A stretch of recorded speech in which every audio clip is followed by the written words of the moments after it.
आज मेरे साथ शोलापुर की हमारी नवनिर्वाचित सांसद प्रणीति शिंदे जी और AICC media coordinator Vineet Punia ji हमारे साथ हैं और हम आपके पास आए हैं सबसे पहले शोक जताने के लिए जो हाथरस में लगभग 100 से ज़्यादा लोगों की मृत्यु हुई है। हम उनके परिवारों के प्रति, उनके सज्जनों के प्रति अपनी संवेदना जताते हैं और आशा करते हैं कि जो घायल है वो जल्द से जल्द उनका इलाज हो, वो स्वस्थ हों और हम सभी इस वक्त यूपी और हाथरस के लोगों के साथ उनके दुख के घड़ी में उनके साथ खड़े हैं।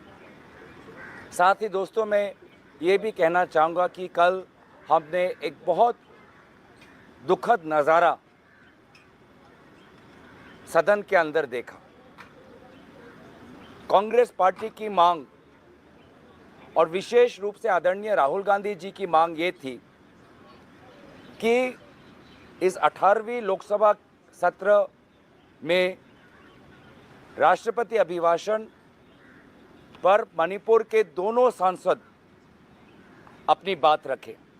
और ये बार बार राहुल गांधी जी हमको कह रहे थे कि दोनों सांसदों को अपनी अपनी बातों रखने का अवसर मिलना चाहिए, क्योंकि राहुल गांधी जी स्वयं मणिपुर गए हैं। उन्होंने मणिपुर में समाज के बीच में जो बंटवारा हुआ है देखा है।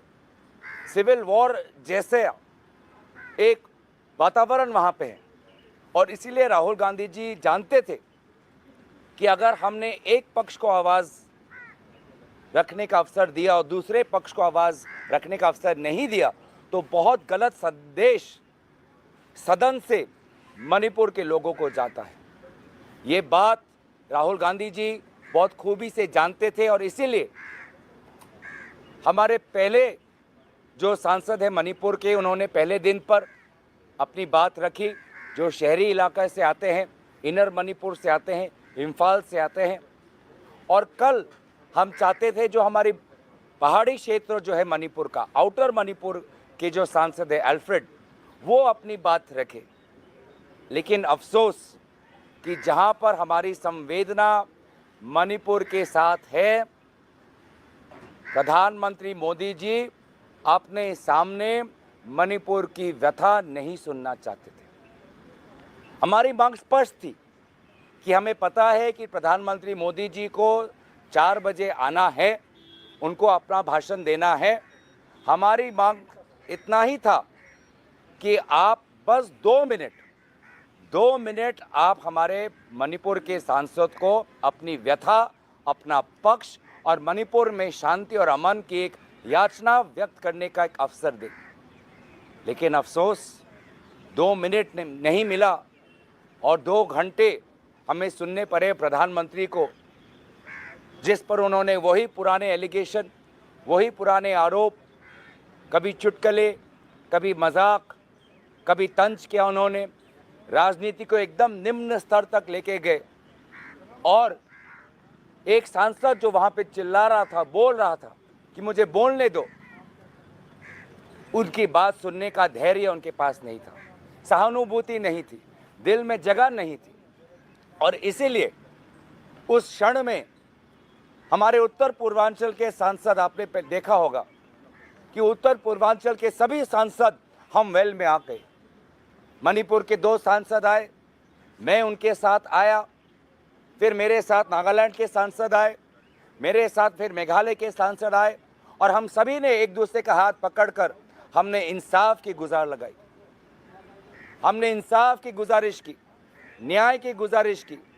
मणिपुर को न्याय दो, मणिपुर की आवाज़ सुनो। हम जो उत्तर पूर्वांचल के सारे सांसद हम आ गए और उसके पश्चात मैं धन्यवाद करना चाहूँगा कि हमारे इंडिया अलायंस के सांसद देश के हर कोने से, उत्तर से लेके पश्चिम तक, पश्चिम से लेके दक्षिण तक, देश के हर कोने का इंडिया अलायंस का सांसद उत्तर पूर्वांचल के सांसदों के समर्थन में सब हम वेल में आके हम सभी ने नारा लगाया, मणिपुर भारत का एक हिस्सा है, मणिपुर में आज आग लगी हुई है, मणिपुर को न्याय दो, मणिपुर को इंसाफ दो। 2 घंटे प्रधानमंत्री मोदी जी ने अपनी भाषण रखी, लेकिन एक बार भी मणिपुर का बात उन्होंने नहीं उठाया। अंत में बस उतना ही कहा कि अगर आपको समय नहीं मिला तो आपको पार्टी को पूछना चाहिए। हम पार्टी से क्यों पूछे? हम उनसे क्यों नहीं पूछे? क्या यह प्रधानमंत्री मोदी जी का बड़प्पन नहीं होता कि अगर वो बैठ जाते, अगर वो एक विरोधी सांसद को पानी का ग्लास दे सकते हैं, तो एक विरोधी सांसद जो मणिपुर से आता है उसकी 2 मिनट की बात सुनने का धैर्य क्यों नहीं है उनके पास? बैठ जाते। और मैं कहता हूं कि अगर वो बैठते, बड़प्पन दिखाते और मणिपुर के सांसद को 2 मिनट अपनी बात रखने देते, तो एक बहुत अच्छा संदेश प्रधानमंत्री की तरफ से आज उत्तर पूर्वांचल को जाता, मणिपुर को जाता। तो मुझे लगता है कि प्रधानमंत्री मोदी जी सुनिश्चित सोच से, योजना से मणिपुर को बार बार अपना पीठ दिखा रहे हैं। मोहन भागवत जी ने भी मणिपुर का नाम अर्ज किया, लेकिन मोहन भागवत जी की बात भी कल प्रधानमंत्री मोदी जी ने नहीं मानी, बड़प्पन नहीं दिखा पाए। और मुझे लगता था कि वो नहीं चाहते थे कि उनके सामने कोई मणिपुर का सांसद बोले, और इसीलिए प्रधानमंत्री मोदी वो अपने जिद पर अड़े रहे। 2 घंटे तक वो मणिपुर का सांसद चिल्लाते रहा और प्रधानमंत्री मोदी जी ने विभिन्न प्रकार के राजनीतिक आरोप और निम्न स्तर की राजनीतिक भाषा का प्रयोग किया। मुझे लगता है कि कल हमने एक ऐतिहासिक मौका हमने गंवाया, जब पूरा देश हम मणिपुर को एक संदेश देना चाहते थे। मैं दोबारा आभार प्रकट करता हूं राहुल गांधी जी का, जो पहले दिन से संवेदनशील थे, पहले दिन से वो चाहते थे कि दोनों अपना पक्ष रखें। वो स्वयं खड़े होकर वो अध्यक्ष महोदय को गुजारिश कर रहे थे कि दोनों को अपना पक्ष रखने दे। और फिर मैं उत्तर पूर्वांचल के सांसदों को, जो सब पहले वेल में आए, और उसके पश्चात जो हमारे देश के सांसद जो आए और मणिपुर का हमने साथ दिया, मैं सबको आभार प्रकट करता हूं, क्योंकि हमने इंडिया अलायंस ने हमने एक संदेश दिया कि मणिपुर भारत का अंग है, और मणिपुर में जो अत्याचार हुआ है महिलाओं पर, युवाओं पर, छात्रों पर, बुजुर्गों पर, वो उन अत्याचारों को हम भूले नहीं हैं और उनके हक की लड़ाई हम लड़ते रहेंगे। मैं बस इतना ही बात कहना चाहता था कि प्रधानमंत्री मोदी जी ने कल बहुत ही एक निष्ठुर व्यवहार मणिपुर के प्रति दिखाया और बहुत अपने जिद पर अड़े रहे, जिसके कारण एक ऐसा वातावरण हुआ। अब मैं चाहूँगा कि आदरणीय प्रणीति शिंदे जी आपको अंग्रेजी में यही बातें व्यक्त करें। Namaste. I offer my condolences to the victims who died and their families of Hathras and the stampede that happened in Hathras yesterday, and 106 people who died. The Congress Party offers condolences to their families. Prime Minister's insensitivity. I offer my condolences to the victims who died and their families of Hathras and the stampede that happened in Hathras yesterday, and 106 people who died. The Congress Party offers condolences to their families. I would like to begin by saying that yesterday we saw a gross show of the Prime Minister's insensitivity and lack of empathy towards the burning issue of Manipur that has been going on for so long. Yesterday, we heard the Prime Minister's reply to the presidential address, and just as the Prime Minister's reply was about to begin, Honorable Rahul Gandhi ji raised his hand as the leader of opposition. It's the second most important position, constituent position, after the leader of the House, which is the Prime Minister. He raised his hand to speak, but he was denied the opportunity. It has never happened that the LOP's mic has been switched off. When the Congress was in power and when the BJP was in opposition, the LOP's mic is always on. Even in the Vidhan Sabhas, the LOP's mics are always on. But first time in the history of this country, the LOP's mic has been switched off. He was denied permission by Honorable Speaker to speak on the issue of Manipur. That in itself is an act of insensitivity and lack of empathy towards Manipur. When that happened, the Prime Minister continued his speech.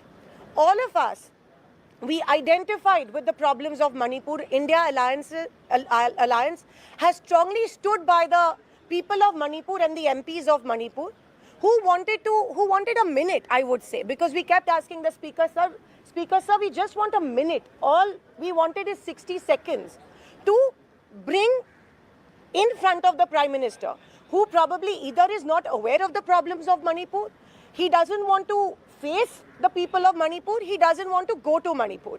And which is why they often deny us the opportunity to present the problems of Manipur in Parliament.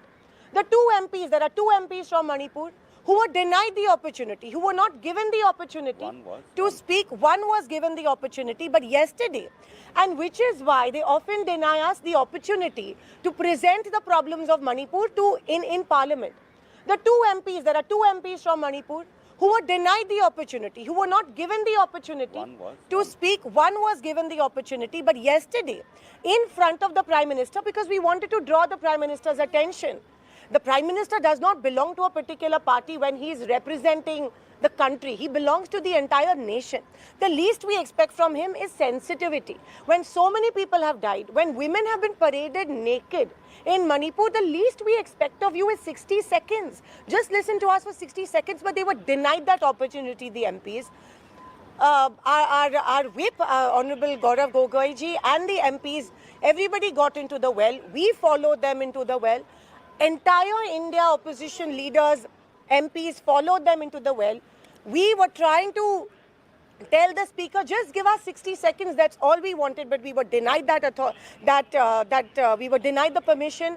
LOP was not given the permission to speak. The Prime Minister refused to speak. Even the Prime Minister didn't even mention Manipur in his speech. That in itself is the most, how hardened can you be? And there's no empathy, there's lack of empathy. He was going on. By the end of it, only the Speaker and the Prime Minister were talking to each other.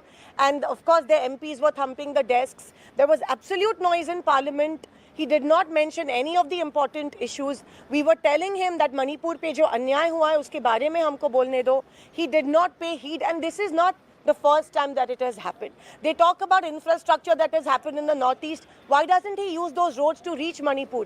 Why hasn't the Prime Minister gone to Manipur? That's the major big question that we want to ask the BJP and the Prime Minister. Why isn't he letting us talk about Manipur? And this in itself shows that the BJP, for some reason, is not ready to talk about Manipur. They have been caught on the back foot. If you see the Prime Minister's body language, he did not expect that the India Alliance would attack him.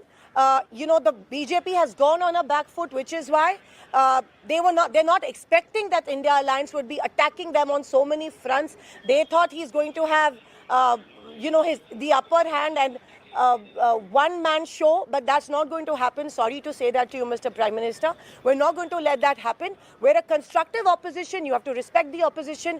You have to respect and understand the problems of Manipur, and that's all we're asking you to do. You can silence our voices in Parliament, but you cannot silence our voices on the streets of India.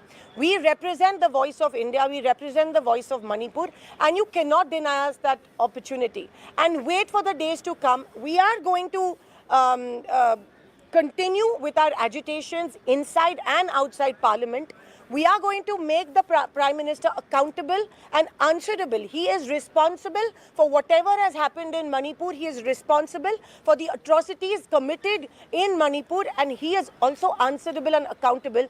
He is running away from responsibility. Being the Prime Minister is not all about show, and he's so full of himself that he is he's lending a blind eye to Manipur. So it's not all hunky-dory and it's not all about show when you're the Prime Minister. When you're the Prime Minister, you're also responsible and accountable for all the atrocities that are happening in our country. And it is your responsibility, it is also the Speaker's responsibility because we adequately represent each and every community in Parliament, and this is the temple of democracy. And you are insulting the temple of democracy. What is the point of making a new building when you're silencing our voices. But we're not going to let that happen. What is the point of this, such a show and so much fauna and flora when you cannot even listen to us for a minute, and when you cannot, the voices of the families the sorrow of the families is what we want to bring in front of you. Maybe your government has not been capable enough to tell you what has exactly happened in Manipur, so give us that opportunity. But you're denying us that opportunity, which means that you're absolutely insensitive to the problems of Manipur. You don't want to talk about Manipur, you don't want to go to Manipur, and you don't want to do anything about it. You have not lent your shoulder to cry on to the families of Manipur, and if the Prime Minister of a country behaves in this way, it is an absolute shameful and it is an absolute embarrassing thing for any Prime Minister of the country, and it is shameful. I think all of us need to hang our heads in shame if the Prime Minister of the country is behaving in such a manner. Thank you Thank you. Thank you Thank you very thank you thank you. और हम आपके पास आए हैं, ready? मैं प्रणीति सुशील कुमार शिंदे। लोकसभा सत्र का आज तीसरा दिन है। आज दिन भर गहमा गहमी देखने को मिल सकती है। स्पीकर पद पर आज वोटिंग होनी है।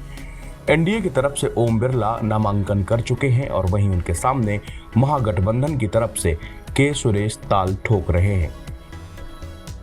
पहले 2 दिन सांसदों का शपथ ग्रहण समारोह चलता रहा। इस दौरान भी कई ऐसे लम्हे आए जिन्होंने महफिल लूट ली। मंगलवार को सदन में राहुल गांधी मौजूद थे। तभी महाराष्ट्र की सोलापुर सीट से चुनाव जीत कर आई प्रणीति शिंदे शपथ लेने के लिए मंच की ओर बढ़ रही थी। प्रणीति शिंदे ने देखा कि राहुल गांधी आगे वाली सीट पर मौजूद हैं। तभी वो जाती हैं और उनको नमस्ते बोलती हैं। राहुल गांधी ने उनकी तरफ तुरंत हाथ बढ़ाया और फिर शिंदे ने राहुल गांधी से हाथ मिलाकर शपथ लेने गईं। सोशल मीडिया पर इसको लेकर एक बज़ क्रिएट हो गया है। इस बात में कोई दो राय नहीं कि बहुत कम उम्र में प्रणीति ने राष्ट्रीय राजनीति में अपना नाम कमाया है। लगभग 1 साल पहले कांग्रेस के अध्यक्ष मल्लिकार्जुन खड़गे ने कार्य समिति की घोषणा की थी। इसमें महाराष्ट्र के 8 लोगों का जिक्र किया गया था। विशेष आमंत्रित सदस्य के तौर पर विधायक यशोमती ठाकुर और प्रणीति शिंदे को मौका मिला। प्रणीति को बहुत कम उम्र में राष्ट्रीय स्तर पर राजनीति में अपना नाम कमाने का मौका मिला।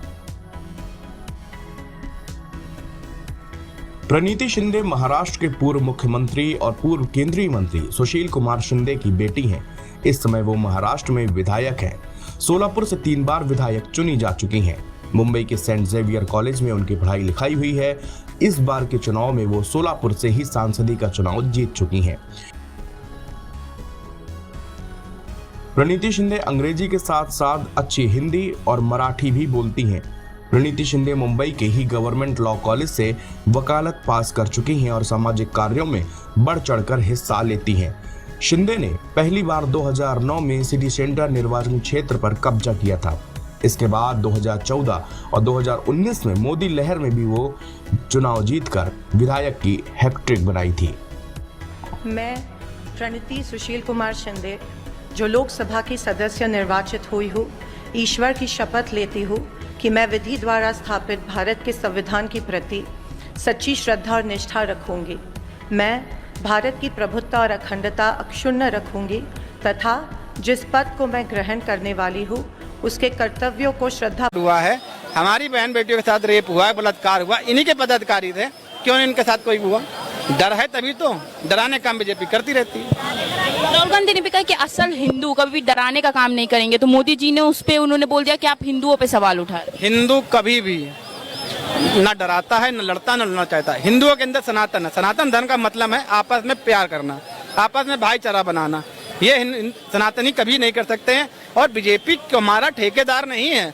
बीजेपी केवल बीजेपी का मतलब ये नहीं कि बीजेपी वाले हिंदुत्व के ठेकेदार हो गए या आरएस के ठेकेदार है। ये उन्होंने बोला है, ये बोला है और कुछ नहीं बोला। हमारा देश हिंदुस्तान है। हिंदुस्तान में 140 करोड़ लोग हैं, वो हिंदुस्तान के हैं। और हिंदुस्तान में सभी लोग, वो सनातनी हैं, कोई सिख भाई है, कोई मुस्लिम भाई, अपने अपने धर्म पे सब लोग रहते हैं और बड़े प्यार से रहते हैं। ये लोग लड़ाना चाहते हैं और लड़ाई अब होगी नहीं।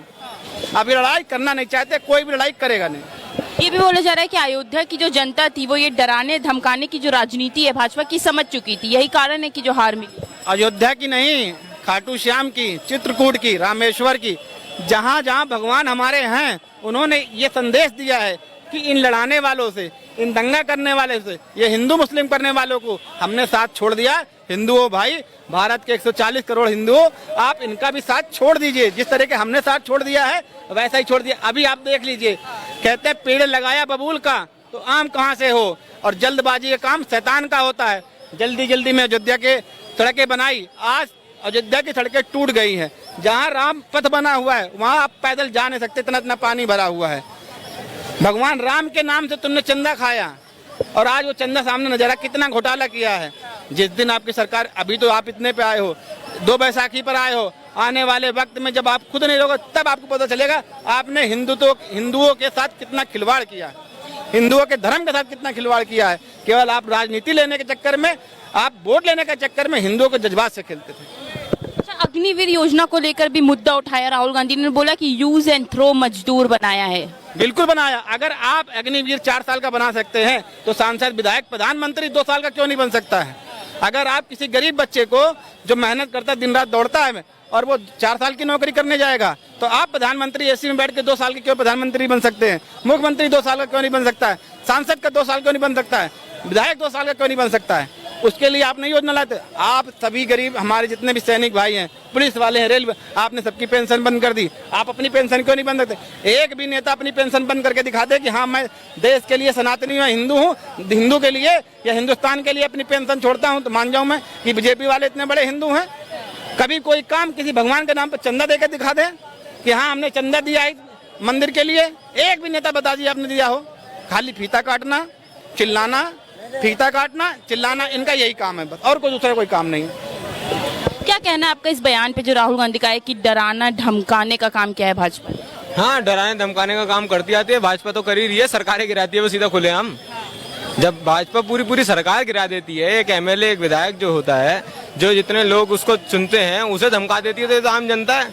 आम जनता को तो कोई भी धमकाई देगा। फिर जब एक विधायक जो है, विधायक को धमकाया जा सकता है, तो एक छोटे लेवल के जो नॉर्मल आदमी है, आम जनता है, उसको तो बहुत आसान है उनके लिए धमकाना। और हो रहा है, वो दिख ही रहा है, वो तो सरेआम दिख रहा है ना, उसमें तो कोई सोचने वाली 2 राय है ही नहीं ना। जी, चाचा भतीजा से, चाचा और भतीजा को महाराष्ट्र में अलग कर दिया ना।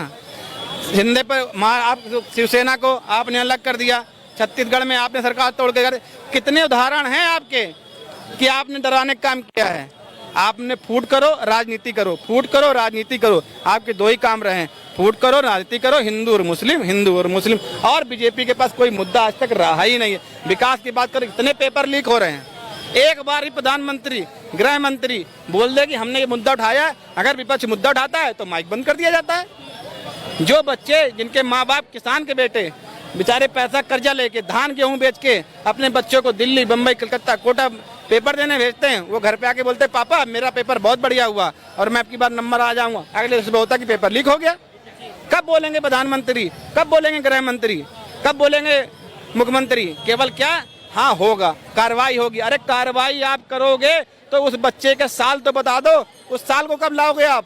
उस माँ बाप के अरमानों पे लात मारा आपने, आपको उनका श्राप लग रहा है। और आप खाली हिंदू मुस्लिम, और राहुल गांधी क्या कह रहा है? राहुल गांधी का माइक बंद कर दो, यही करना जानते हो। विकास दर पे एक बात नहीं करना चाहते कि विकास दर बढ़ेगी कैसे। राहुल गांधी ने ये भी कहा कि परीक्षा से भरोसा उठ गया युवाओं का जब से भाजपा सरकार है। हम ऑब्वियसली उठ जाएगा ना, कौन करेगा? एक बात बताओ, मैं एक पेपर की तैयारी कर रहा हूँ, अगर मैं 2 साल से कर रहा हूँ और 2 साल बाद में एक पेपर देने जाता हूँ, और जब देने जाता हूँ तब मेरे को पता चलता है ये तो पेपर लीक हो गया है, तो आप इसमें क्यों, किसका विश्वास रहेगा? मेरी तो 2 साल की मेहनत बर्बाद हो गई ना इस तरीके से। अगर मैं 2 साल से किसी चीज़ पे मेहनत कर रहा हूँ, मैं पढ़ रहा हूँ 2 साल तक, उसके लिए दिन रात लगाता है एक बच्चा, उसमें कितने पैसे लगाए जाते हैं, उसमें घर में कितने लोग, मतलब वो उस टाइम पे जॉब भी कर सकता था, कोई काम भी कर सकता था, लेकिन वो छोड़ कि मेरे को एक सरकारी नौकरी मिलेगी, उसके लिए वो जाता है। उसके बाद उसको पता चलता है पेपर लीक हो गया, वो बेकार हो गया सारा। उसकी क्या मेहनत? कितने लोग हैं, कितने, सबसे ज्यादा सुसाइड कितने हो रहे हैं? डिप्रेशन के कितने सुसाइड्स हैं? डिप्रेशन के कितने केसेस हैं इंडिया में? किसी की कोई लिमिट नहीं है। इवन कि एक तो मेरे फ्रेंड ने सुसाइड किया इसी बेस पे, उसकी जॉब्स नहीं थी इस टाइम पे। क्या करोगे आप? ये बच्चा जैसे मान ले पढ़ रहा है, ये बेचारा, इसके माँ बाप कहाँ से पैसे भेजते हैं और ये पढ़ता है। आप सरकार को ये होना चाहिए कि इस बच्चे को कोई ऐसा काम दे दिया जाए जो 2 घंटे 4 घंटे में 500,000 कमा ले, जिससे ये यहाँ रह के पढ़ भी सके और अपने माँ बाप का सहारा भी बन सके। लेकिन उसकी योजना, एक योजना बता दे कि हाँ सरकार ने ऐसी कोई योजना बनाई है कि योजना ऐसी बनाई है कि जो शिक्षक हम बेटा हमारा पढ़ रहा है उसको 2-4 घंटे काम करने पर 500-1000 मिल सकता हो। लेकिन आप अगर कोई कर भी रहा है तो उसे बोलोगे लॉलीपॉप दे रहा है, आप बोलोगे रेवड़ी बांट रहा है। अरे तो आप कौन सी रेवड़ी नहीं बांटते हो? आप रेवड़ी बांटो, बच्चों को नौकरी दीजिए, बांट दीजिए रेवड़ी, बांट दीजिए आप रेवड़ी। मैं कहता हर एक बच्चे के लिए बांट दीजिए, नौकरी तो दीजिए बच्चे को, रोजगार तो दीजिए बच्चों को। कहीं से लाओगे तभी तो दोगे बच्चों को नौकरी, तभी तो देश हमारा आगे बढ़ेगा। जब आप नौकरी नहीं दे पा रहे हो तो कहाँ से बच्चा आगे बढ़ेगा और कहाँ से उसको विश्वास जगेगा कि मुझे पढ़ने के बाद कुछ मिलेगा। अगर बच्चा आज देख रहा है कि मान लीजिए 12th क्लास का बच्चा है, वो देख रहा है कि पेपर लीक हो रहे हैं, उसकी हिम्मत वहाँ टूट जाती है, टूट रही हिम्मत उसकी। अगर मैं पढ़ूंगा, ग्रेजुएशन होऊंगा और मैं पेपर देने जाऊंगा, मेरे पापा मुझे इतना पैसा देके पढ़ाएंगे, ऐसा ना हो कि मेरे भी पेपर लीक हो जाए, पेपर लीक हो जाए और मेरे पापा के पैसे खत्म हो जाए, पापा कर्जा ना हो जाए। वो डर के मारे आगे बढ़ने की कोशिश नहीं करता है। आप काम यहाँ करिए ना।